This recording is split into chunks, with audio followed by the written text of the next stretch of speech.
명절이 이제 되었는데요. 명절에 가족을 만납니다. 가족이라는 말 참 좋은 말이죠. 가족 너무 좋은 말입니다. 이 시간에 한번 여러분들 이야기를 들어보고 싶습니다. 가족이라는 말을 하면 어떤 생각, 어떤 느낌이 드시는지 정답이 없습니다. 여러분들이 입 닫고 계시면 우리가 아무것도 얻는 게 없고, 여러분들이 자유롭게 말을 해주시면 우리가 풍성한 것을 얻을 것입니다. 자, 가족 하면 어떤 생각, 어떤 느낌이 드시나요? 예, 화목한 가정이 되었으면 좋겠다. 이건 소망이다, 그죠? 예, 화목한 가정이 되었으면 좋겠다, 그죠? 예, 또 좋습니다. 예, 따뜻하다, 그렇죠? 가족들끼리 모이면 참 마음이 따뜻합니다. 이 추석에 가족들 모이면 얼마나 마음이 따뜻한지 모릅니다. 또요. 또. 예? 편안합니다. 그렇죠. 가족들 만나면 편안합니다. 여기저기 뭐 불편한 자리도 많고 직장생활 하다 보면 힘든 상황도 많고 한데 가족들 만나면 일단 마음이 너무 편안합니다. 또요. 또. 예, 허물 없이 대화할 수 있는, 아무 데 나가서 아무 말 하기가 어렵잖아요, 그죠? 직장 동료들하고도 할 수 있는 말이 있고 또 하기 곤란한 말도 있고 이웃끼리도 못할 말도 있는데, 가족들 편안하게 서로 이야기 나눌 수 있는, 아무 끄리끼는 것 없이 편안하게 말할 수 있는 가족입니다. 또요. 또 위로, 그렇죠? 가족들에게 위로를 받죠. 저도 집에 가면 아내가 저를 늘 위로해 줍니다. 그래서 늘 가족을 통해 위로를 받습니다. 또요. 이제 막 시작했으니까 이제 막 터져 나올 것 같은데, 자, 또요. 긍정적인 게 아니고 부정적인 것도 괜찮습니다. 있는 그대로. 예? 예. 밥을 해서 먹어야 된다, 그죠?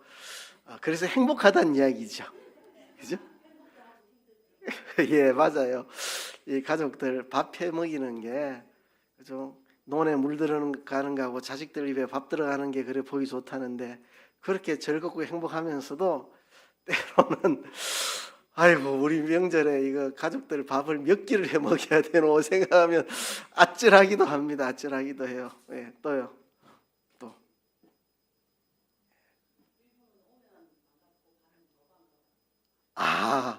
오면 반갑고 가면 더 반갑고. 예, 야, 상당히 이거 의미 있으면서도 뼈가 있는 말이다, 그죠? 오면 반갑고 가면 더 반갑고, 그렇죠? 자녀들은 얼마나 좋아요. 근데 좀 오면 힘든 것도 있죠, 그죠? 그래서 올 때 너무 좋았는데 또 다 떠나고 나면 휴, 혼자 갔다 이런 생각도 들고, 정확한 이야기입니다. 정확한 이야기.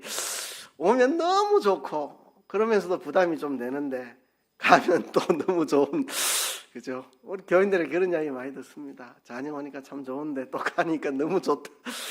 예, 또요. 또 두 사람한테만 기회 드리겠습니다. 없습니까? 예. 가족, 대체로 긍정적인 이야기가 대부분 나왔는데요. 부정적인 것도 있죠. 참 좋으면서도 때로는 부담스러운 게 가족입니다. 그렇죠? 자식 돌보는 게 참 부담이잖아요. 어린아이들 매여가지고 돌보는 게 참 부담이고, 또 우리 자녀가 학교 들어가고 또 상급학교로 진학하고 또 취업하고 결혼하고 또 결혼해가 끝입니까? 또 가정이 잘 살아가야 되는데 돌보는 게 부담이기도 하죠. 또 연로하신 부모님 돌보는 게 기쁨이기도 하고 큰 부담이기도 하고, 그렇죠? 참 기쁨이기도 하면서 정말 큰 부담이기도 합니다. 어떤 사람에게는 가족이 아니고 왼수인 그런 사람들도 있습니다. 가족의 책임은 져야 되겠는데 쉽지는 않고, 참 가족 너무 좋고 따뜻하고 위로되면서도 때로는 힘들고 어려운 게 가족인 것 같습니다. 이 명절에 이제 가족들이 모일 텐데요. 그래서 오늘 오후에는 우리 가족에 대한 말씀을 좀 나눠볼 텐데, 오늘 제가 디모데전서 5장 1절부터 16절을 읽었습니다. 이 본문을 통해서 가족에 대해서 좀 생각해 볼 수가 있습니다. 우선 오늘 이 본문이 직접적으로 가족을 이야기한 것은 아닙니다. 우선 1절부터 3절까지 보면 바울이 제자 목사인 디모데 목사에게 네가 교인들을 상대할 때 이렇게 상대하라 하는 이야기입니다. 어떻게 상대하라는 이야기냐? 이런 이야기죠. 그죠? 1절에는 늙은 남자분들, 젊은 남자분들, 이 성도들 중에 늙은 남성, 젊은 남성을 어떻게 대해야 할지, 그리고 2절에는 늙은 여성들과 젊은 여성 성도들 어떻게 대해야 할지, 그리고 3절에는 과부에 대해서 어떻게 대해야 할지, 이거는 바울이 후배 목사 디모데 목사님한테 권면하는 겁니다. 그러니까 저 같은 사람에게 권면하는 이야기고, 또 성도들을 대하는 법에 대해서 이야기를 하는 겁니다. 자, 우선은 늙은이에게 꾸짖지 말고 그랬습니다. 교회 안에 연세 드신 남성분들 꾸짖지 말아라. 실수를 하거나 좀 잘못을 해도 그것을 꾸짖어서는 안 된다. 겸손하게 이렇게 권면을 하는데, 아버지에게 하듯 해라. 아버지한테 두 눈 똑바로 뜨고, 그죠? 소리 지르면서 덤벼들면서 아버지를 꾸짖으면 안 되잖아요. 그죠? 그래서 아버지에게 하듯 하라. 늙은 남성 어르신이 교회에서 어떤 잘못이나 실수를 해도 꾸짖지 말고 아버지에게 하듯 그렇게 부드럽게 권면을 해야 된다.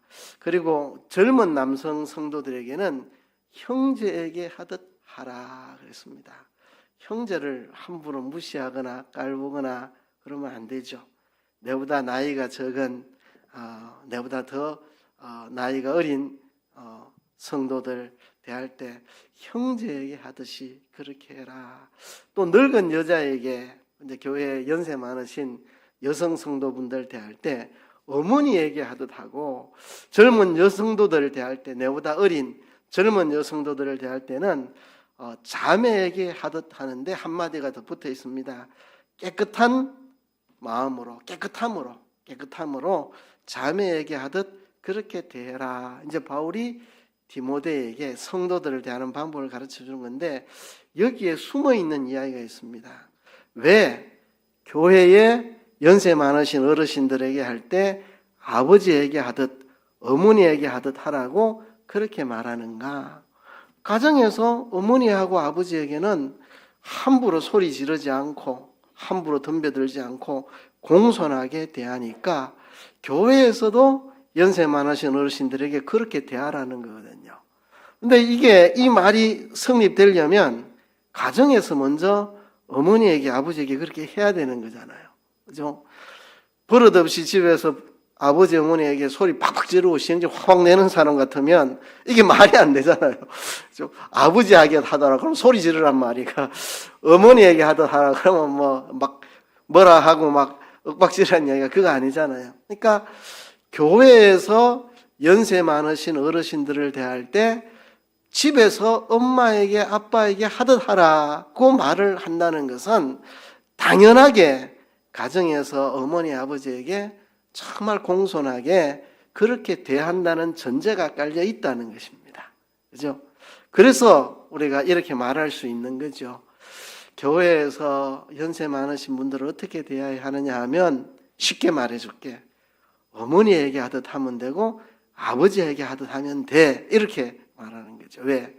어머니와 아버지에게는 공손하게, 우리가 함부로 어머니 아버지가 뭘 잘못하거나 실수를 해도 막 소리 지르거나 막 면박을 주거나 그렇게 해서는 안 되는 것처럼 교회에서도 똑같이 어르신들에게 그렇게 하라는 이야기니까, 그죠? 가정에서 어머니 아버지에게 잘하는 것은 이거는 말할 것 없이 당연히 그래 해야 되는 거고, 교회에서도 어르신들이 그렇게 하라 그런 이야기니까요. 그죠? 이 가정에서 어머니와 아버지에게 우리가 어떻게 해야 되냐를 본문을 통해 간접으로 느낄 수 있습니다. 그리고 참 과부를 존대하라 그랬습니다. 남편을 잃고 홀로 살아가는 여성도들, 과부인 분들을 존대해야 된다. 교회에서 이런 분들에게 함부로 해서는 안 된다는 겁니다. 사회적으로는 배우자가 있으면 사람들이 좀 조심해서 대합니다. 남편이 있으면 그 여성들에게 함부로 못하는데, 남편이 없고 혼자 있으면 사회적으로는 너무 쉽게 대하고 함부로 대하는 경향이 있습니다. 교회는 그렇게 해서는 안 된다는 겁니다. 홀로 사시는 분들에 대해서 존대해야 된다. 이게 바울이 후배 목사 디모데에게 준 가르침인데요. 이게 어디 목회자에게만 해당이 되겠습니까? 온 교회가 그렇게 해야 하겠죠. 근데 이제 지금부터 과부에 대한 가르침을 16절까지 쭉 이어갑니다. 근데 오늘 제가 과부에 대한 설교를 하려는 의도는 전혀 아닙니다. 거기에 초점을 두는 게 아니고 가족에 대한 초점을 두고 이 말씀을 보려고 합니다. 우선 이제 과부에 대한 가르침이 나오는데요. 초대 교회에는 교회에서 과부들을 돌보았습니다. 예수님의 가르침에 보면 과부와 관련된 이야기들이 참 많이 나옵니다.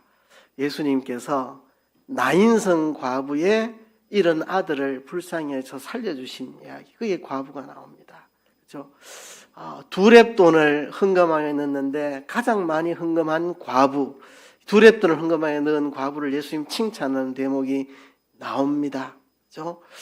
이렇게 예수님 당시에 과부들이 많이 있었던 것 같고, 그리고 이들이 경제적인 취약계층으로 많은 어려움에 처해 있는 사람들이었습니다.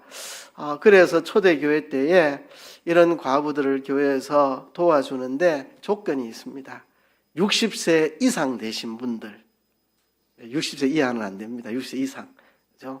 그리고 자녀나 친척이나 도와줄 사람이 아무도 없는 사람, 자녀도 없고 친척도 없고 아무도 도와줄 사람이 없는 사람, 그런 사람, 그리고 경제력이 진짜 없는 사람, 이런 사람이 정말 과거에는 한 남편의 아내로서 자녀들을 잘 돌보고, 지금은 성도들에게 발을 씻어주고 나그네를 영접하고 뭐 선한 행실을 많이 하고 이렇게 봉사와 섬김을 하는 이런 사람들을 교회에서 경제적으로 보살펴주라. 초대교회는 그렇게 했습니다. 조건 60세 이상, 60세 이상, 그리고 한 남편의 아내 되었던 사람, 그리고 자녀나 친척이나 아무도 도와줄 리가 없는 사람, 그리고 경제력이 없는 사람, 그러면서 정말 소망을 하나님께 두고 섬김과 봉사에 힘을 쓰는 사람들을 교회에서 경제적으로 돌보았습니다.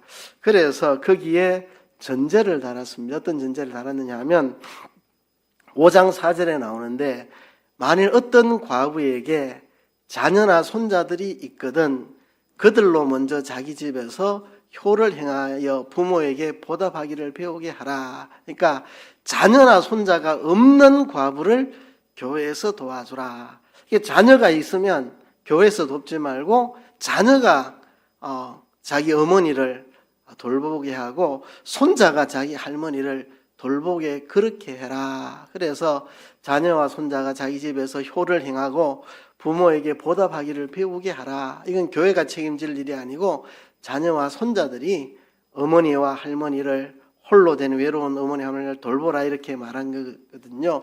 그리고 또 5장 16절에 가면 이렇게 말합니다.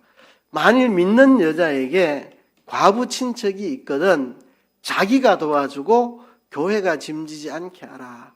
어떤 믿는 여성도가 있습니다. 교회 출석하는 믿는 여성도가 있는데, 자기 집안에, 어머니는 아니지만 자기 집안에 과부인 친척이 있어서 돌보아 줄 리가 없는 과부 친척이 있다면 믿는 성도로서 자기가 그 친척인 과부를 자기가 돌보아주고 교회가 짐을 지지 않게 하라. 자, 이 과부에 대한 가르침 4절부터 16절까지 있는데 시작할 때 무슨 말을 했느냐? 자녀와 손자가 있으면 그들이 먼저 어머니를 할머니를 섬기게 하고, 또 마지막 끝나는 말도 믿는 여자에게 과부 친척이 있으면 자기가 도와주고 교회 짐을 지우지 않게 하라, 이렇게 말했거든요. 시작과 끝이 이 이야기입니다. 그래서 중간에 이 말이 끼어 들어갑니다. 8절에 나오는 말씀, 누구든지 자기 친족, 특히 자기 가족을 돌보지 아니하면 믿음을 배반한 자요 불신자보다 더 악한 자니라. 과부가 있을 때 자녀와 손자가 있으면 자녀와 손자가 돌보게 하고, 또 믿는 여성도에게 먼 친척 어디 과부가 있으면 자기가 나서서 도와주고, 그렇게 해야 된다. 이렇게 과부에 대한 가르침을 시작과 끝이 똑같은 이야기로 시작과 끝을 맺으면서 그 중간에 핵심적인 구절이 바로 이 8절입니다. 누구든지 자기 친족, 특히 자기 가족을 돌보지 아니하면 믿음을 배반한 자요 불신자보다 더 악한 자니라 그랬습니다. 그래서 자기 친족을 돌아볼 수 있어야 되는, 특별히 자기 가족, 친족 중에서도 자기 가족들 돌보지 않으면 이건 믿음을 배반한 자고 불신자보다 더 악한 자다. 그러니 자녀나 손자가 연세 많으신 홀로 사시는 어머니를 돌봐야 되고, 또 믿는 여성도 같으면, 남성도 같으면 좀 어렵겠죠. 이 성이 다르면 혼자 있는데 자꾸 찾아가기도 불편할 수도 있고 그래서 믿는 여자에게 친척 과부가 있으면 도와주고 그렇게 해야 된다. 그래서 친족의 책임, 가족의 책임을 초대교회는 분명하게 밝히고 있습니다. 이게 단순하게 도덕 윤리에 관한 이야기가 아니고 이건 믿음을 배반하는 거고 불신자보다 더 악한 것이다, 이렇게 말하거든요. 어떻게 해서 이거를 믿음을 배반한 자요 불신자보다 더 악하다고 이렇게 말할 수 있는가? 그 이유를 한번 우리가 살펴봅시다. 왜 자기 친족과 가족을 돌보지 않는 사람을 믿음을 배반한 자요 불신자보다 악한 자라고 했느냐? 이유를 한번 살펴봅시다. 이 가족의 제도, 가정의 제도는 하나님이 설계하셨습니다. 창세기 1장에 하나님이 천지 창조하시고, 창세기 2장에 하나님이 부부제도와 가족제도를 만드십니다. 하나님이 설계해서, 하나님이 창조와 더불어 제일 먼저 한 일, 창조와 함께 제일 먼저 한 일이 이 가정의 제도를 만든 겁니다. 이게 창세기 2장이죠. 그런데 창세기 3장에 죄가 들어옵니다. 일주시조 아담 하와가 선악과를 먹고 죄를 짓게 됩니다. 이제 인류가 죄에 빠지게 됩니다. 이게 창세기 3장이죠. 인류가 죄에 빠지자 어떤 증상이 생기느냐? 부부관계가 파괴가 됩니다. 어떻게 파괴가 되느냐? 창세기 3장 12절을 보면 하나님이 아담에게 너 왜 선악과 먹었어? 하나님이 내게 주신 여자 그가 먹으라 해서 먹었습니다. 이렇게 자기 아내, 얼마 전까지는 내 뼈 중에 뼈요 내 살 중에 살이로다 이렇게 말해놓고, 뼈 중에 뼈요 살 중에 살이라 이래놓고 이제는 하나님이 내게 주신 여자 그가 내게 주었습니다. 이렇게 부부관계가 벌써 파괴가 되죠. 죄가 들어오니까. 그죠? 창세기 4장에 가면 형제관계가 파괴가 됩니다. 가인이 아벨을 죽여버립니다. 왜? 하나님이 가인의 제사를 안 받고 아벨의 제사를 받으니까 기분 나쁘다고. 동생이 잘 되는 게 배 아픈 거죠. 동생이 잘 되는 게 배 아프니까, 그죠? 동생을 죽여버렸습니다. 하나님이 가인에게 네 동생이 지금 어디 있느냐? 네 동생이 지금 어디 있느냐? 하니까 가인이 하는 말, 내가 내 아우를 지키는 자입니까? 내가 내 아우를 지켜야 됩니까? 내가 왜 내 아우를 지켜야 되는데요? 뭐 때문에 내가 내 동생을 돌봐야 되는데요? 이렇게. 자, 어떻게 이렇게 될 수가 있나? 형제 관계인데 죽여버리고, 네 동생이 어디 있지? 내가 내 동생 지키는 자입니까? 왜 내가 내 동생을 보살펴야 되는데요? 이렇게 형제 관계가 파괴됩니다. 창세기 4장 뒷부분에 가면 라멕이 자기에게 입은 조그만 상처 하나 때문에 사람을 죽여버립니다. 자기가 입은 조그만 상처 하나 때문에 사람을 살해합니다. 이웃관계가 파괴됩니다. 몸에 상처 좀 입었다고 그냥 사람을 죽여버리는 이웃관계가 파괴됩니다. 여러분, 죄가 들어오고 부부관계가 무너지고 형제관계가 무너지고 이웃관계가 다 무너지고 가족과 친족관계가 죄 때문에 다 허물어진 거죠. 그렇죠? 그래서 예수님이 오셨습니다.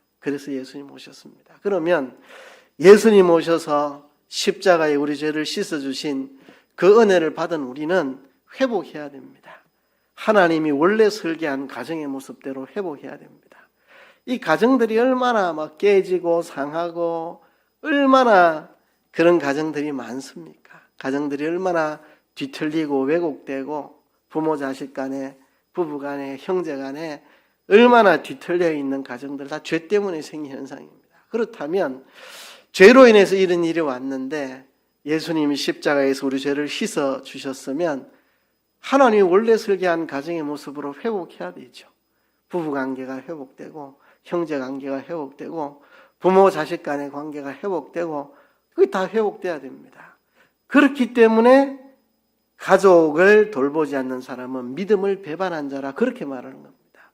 이게 그냥 아이고 도덕적으로 조금 착한 애네, 도덕적으로 조금 부족한 애 이 정도가 아니고 자기 친족, 특별히 가족을 돌보지 않는 자는 믿음을 배반한 자라 하는 이유가 뭐냐? 이런 연유에서 그렇습니다. 하나님이 창조와 더불어 최초로 만든 것이 가정제도인데 죄가 들어서 이 가정제도가 허물어져서 부부관계도 형제관계도 다 깨져버렸는데 이걸 회복하러 예수님이 이 땅에 오셔서 십자가에 피 흘려 우리 죄를 씻어주셨으니까 그러니까 이제 예수님의 십자가의 피로 구속받은 성도들은 하나님이 원래 설계한 가정의 설구대로 회복을 시켜야 됩니다. 부부간에 참 사랑하고 형제간에 참 위에 있고 부모를 공경하고 이런 회복이 일어나야 됩니다. 가정에서부터 그렇죠? 연세 많은 홀로 사시는 부모님이 계시면 아들이 자녀가 돌보고 또 손자 그래서 여기 이제 범위가 넓어졌습니다. 우리 할머니 할아버지는 우리 엄마 아빠가 책임지고 난 모르겠다 이러면 안 됩니다. 오늘 본문에 그렇게 말을 했잖아요. 분명히 그죠? 오늘 본문 4절에 참 과부로서 외로운 자는 그건 5절이고 4절 만일 어떤 과부에게 자녀나 손자들이 있거든. 성경에 자녀라고 말하지 않고 자녀나 손자들 여기에 우리 손자 되시는 분들 우리 할머니 할아버지 책임을 져야 됩니다. 나는 뭐 손자고 손녀니까 우리 엄마 아빠가 뭐 본인의 어머니 아버지니까 해결하겠지 이러면 안 됩니다. 오늘 성경에 보니까 자녀나 손자들이 있거든. 그들로 먼저 자기 집에서 효를 행하여 부모에게 보답하기를 배우게 하라 그랬습니다. 이게 가족의 책임이죠. 책임. 또 어떤 믿는 여자에게 과부 친척이 있거든 자기가 도와주고 그랬습니다. 여러분 집안에 홀로 사는 외로운 어르신이 있으면 좀 가까운 친척이면 좀 돌아보고 좀 먼 친척이라도 조금이라도 좀 돌아볼 수 있도록 그렇게 해야 됩니다. 우리 집안에 홀로 사시는 외로운 사람들이 있으면 우리가 신경을 써드려야 됩니다. 이게 가족의 책임입니다. 가족의 책임. 이거를 안 하는 사람, 자녀로서 손자로서 연로하신 부모님 돌보는 일 안 하는 사람, 또 젊은 여성도로서 집안에 있는 외로운 과부 친척들 돌보지 않는 사람은 믿음을 배반한 자요 불신자보다 악하다. 왜 믿음을 배반한 자라 했느냐 하면 이렇게 하나님이 원래 설계한 가정이 죄로 인해서 이래 파괴된 것을 예수님이 십자가의 피로 회복시켜 놨는데 그런데 그 회복을 경험한 사람들이 여전히 파괴된 가정의 모습을 가지고 산다면 그것은 믿음을 배반하는 일이 되는 것이고 왜 불신자보다 악하냐 하면 믿지 않는 자들은 이 십자가 구속의 은혜를 입지 못했기 때문에 죄로 인한 타락한 모습을 그대로 가지고 있더라도 뭐 죄로 인해서 그렇다 하지만 예수님의 십자가 보혈로 구속함을 받아서 이제는 회복할 수 있는 능력을 받은 성도들이 여전히 뒤틀린 모습으로 살아간다면 불신자보다 악한 거죠. 불신자는 그런 능력이 없어서 십자가의 피로 구속받은 그 은혜를 경험하지 못해서 그렇게 할 수밖에 없다고 치더라도 믿는 사람은 예수님의 십자가 대속으로 구원을 받아서 이 회복을 경험한 자로서 이렇게 할 수 있는 에덴에서의 하나님이 설계한 가정의 모습을 회복할 수 있는 능력을 받은 사람이 그렇게 행동하면 불신자보다 악할 수밖에 없는 거죠. 그래서 이것을 성경은 믿음을 배반한 것이다, 불신자보다 악한 것이다, 그렇게 말했습니다. 그래서 여러분, 우리가 가족에 대한 책임, 또 친족에 대한 책임을 우리가 감당하는 우리들이 돼야 되겠습니다. 물론 쉽지 않습니다. 연세 많으신 어머니 오랜 세월 병상에 있으면 진짜 쉽지 않습니다. 또 자녀들 돌보는 것도 참 진짜 쉽지 않습니다. 그죠? 그러니까 하라고 하는 거죠. 쉽게 되는 일 같으면 뭐 이렇게 말하겠습니까? 이거 안 하면 믿음을 배반한 자요 불신자보다 악한 자라, 이런 이야기를 왜 하겠습니까? 하기 쉽지 않으니까, 어려움이 있으니까. 그래도 예수님의 보혈로 우리를 회복시켜 이렇게 하게 하셨으니 이것이 믿음을 지키는 길이고 이것이 그리스도인다운 삶을 사는 것이다. 이렇게 가족과 친족의 의무를 행하는 것이 믿음을 지켜 사는 것이고 그리스도인답게 사는 것이다. 우리가 명심을 하고 이 명절 연휴에 이 일들을 우리가 좀 잘 감당해서 주님 앞에 가면 부끄러움 없도록 우리가 그렇게 살아야 하겠습니다. 오늘 말씀의 핵심은 이것입니다. 누구든지 자기 친족, 특히 자기 가족을 돌보지 아니하면 믿음을 배반한 자요 불신자보다 더 악한 자니라. 여기에 대해서 주님 앞에서 책망받을 일이 없도록 우리가 책임을 다하는 저와 여러분 되기를 주의 이름으로 축복합니다. 말씀을 생각하시면서 우리 하나님 앞에 한번 기도로 나아갑시다. 하나님, 너무나도 소중한 가족, 때로는 부담스럽기도 합니다. 그러나 가족과 친족의 책임을 다하는 저희들 되게 하옵소서. 다 같이 통성으로 기도하겠습니다. 하나님,